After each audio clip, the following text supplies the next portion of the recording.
অসুস্থ অবস্থায় তার পরবর্তী পর্যায়েও তিনি কখনো উচ্ছ্বাস দেখাননি, তিনি আনন্দ প্রকাশ করেননি শেখ হাসিনার পতনে। তার যে ভয়াবহ কিছু গুণাবলী সবাই জানে। আজকে দর্শক সত্যি একটা অত্যন্ত শোকের দিন। এই শোকের কোনো ভাষা আসলে বর্ণনা করার মতো অবস্থা এই মুহূর্তে নেই। ঢাকায় তীব্র শীত, এই শীতের একেবারে ভোরে মানুষ যখন ঘুমে আচ্ছন্ন, 6টার দিকে বেগম খালেদা জিয়া শেষ নিঃশ্বাস ত্যাগ করেছেন। ইন্না লিল্লাহি ওয়া ইন্না ইলাইহি রাজিউন। একটা বিশাল রাজনৈতিক অধ্যায় তিনি শেষ করেছেন। সেই অধ্যায়ে তিনি স্বৈরাচার বিরোধী আন্দোলন, তার আগে বলা যায় একেবারেই গৃহবধূ থেকে রাজনীতিতে আসা, জিয়াউর রহমানের মর্মান্তিক মৃত্যুর পর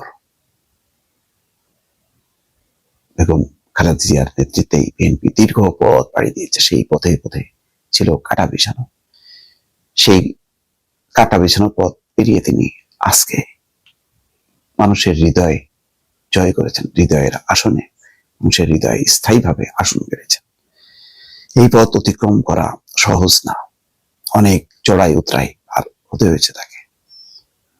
বিশেষ করে 9 বছরের এরশাদ বিরোধী আন্দোলনে তিনি আপোষহীন নেতৃত্ব দিয়েছেন, আপোষ করেননি, নির্বাচনে যাননি। আজকের আমি এই কন্টেন্টে আমি কাউকে সমালোচনা করব না। কেন তিনি আপোষহীন নেত্রী হিসেবে পদই পেয়েছেন সেটা সবাই জানেন। এরশাদের সাথে তিনি আপোষ করেননি, আন্দোলন করেছেন, গণতন্ত্র মুক্তি পেয়েছে। কিন্তু গণতন্ত্র ব্যর্থ হয়েছে, সফল হয়নি।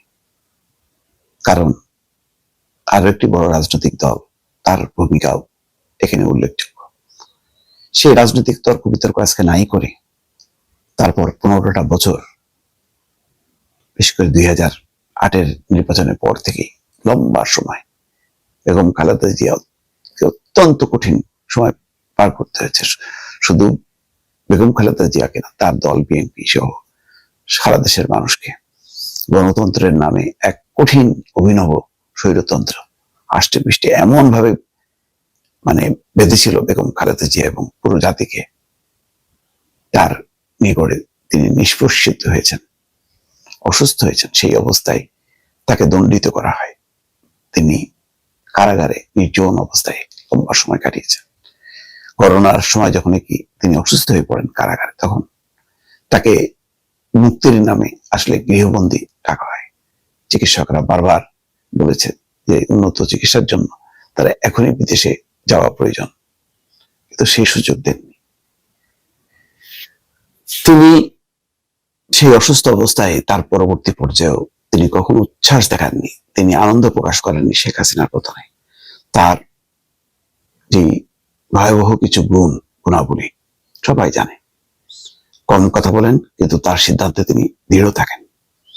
কাউকে কটূক্তি করেন না, অযথা সমালোচনা করেন না, টু দা পয়েন্ট কথা বলেন।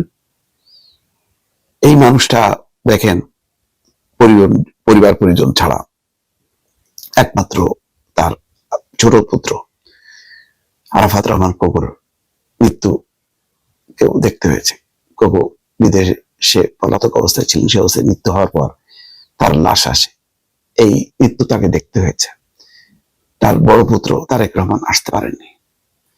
এমনকি শেখ হাসিনার পতন পর্যন্ত লম্বা সময় তিনি তারেক রহমানের কাছে যেতে পারেননি। একমাত্র ছেলে বেঁচে থাকা ছেলের কাছে যেতে পারেননি।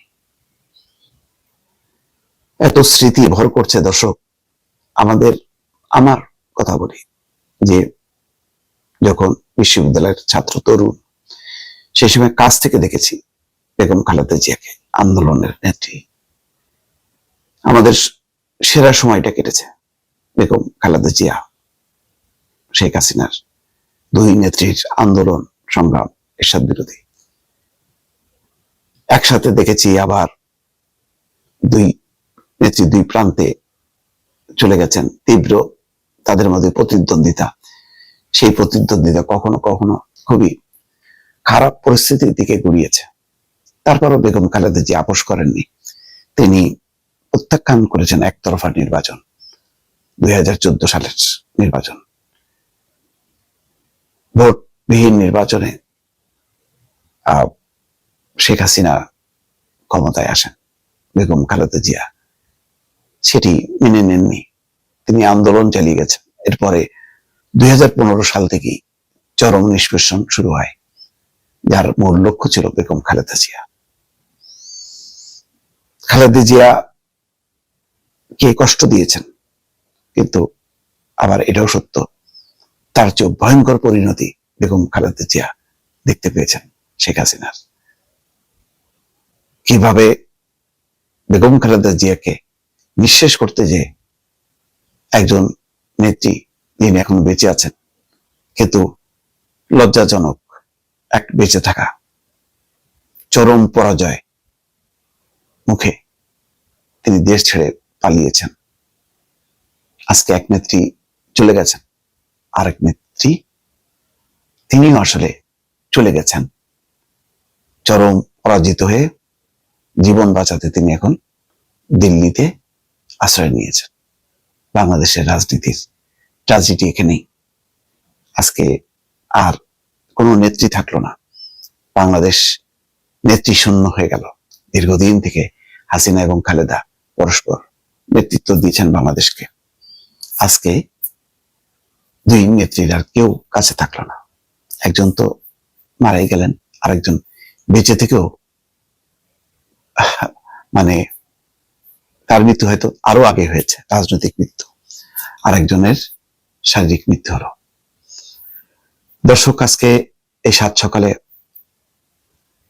আমি সত্যি কথা বলতে কি, কথা বলার ভাষা, মানসিকতা সবই হারিয়ে ফেলেছে। দোয়া করবেন, নিশ্চয়ই আরো নানা দিক নিয়ে আলোচনা হবে। ভালো থাকবেন। আল্লাহ হাফেজ।